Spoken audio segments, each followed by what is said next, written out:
So, nandito tayo. I-discuss ko yung about sa inert gas system natin. So, ang inert gas kasi, yan yung ginagamit namin dito sa tanker para maiwasan yung explosion, pagsabog sa tangke. Parang protection siya na iiwas sa mga pagsabog na ganyan. So, mabilisan lang to na explanation about inert gas system.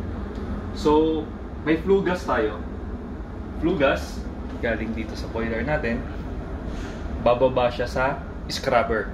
So, yung scrubber, sabihin natin pangpusot ba? Pangpusot, scrubber. So, ngayon, pag nahugasan siya, tutuyuin siya ngayon ng demister. May demister dito.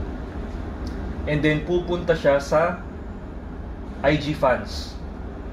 Yung IG fan na yan, sobrang lakas niya, ipopropel niya yung gas, dadaan muna sa oxygen analyzer, kailangan below 5% yung oxygen bago siya makapunta sa tangke.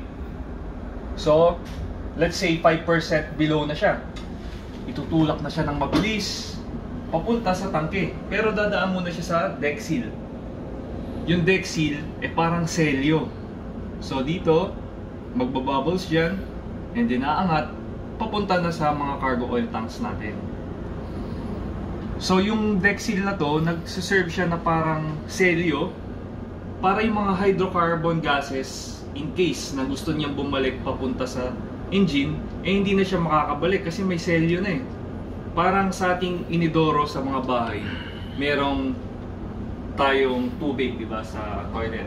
Hindi makakabalik yung baho dun sa bahay natin kasi merong selyo na tubig. Parang ganun lang din. Kasi kung walang selyo ito at bumalik siya sa engine, pwedeng mag-cause ng catastrophic event. Pwedeng sumabog dun. So, I hope clear ang lahat kung ano yung inert gas, di ba? Protection natin para sa ating mga cargo oil tanks, sa mga tankers, and yung process. So, pag may mga questions kayo, i-comment nyo lang sa video.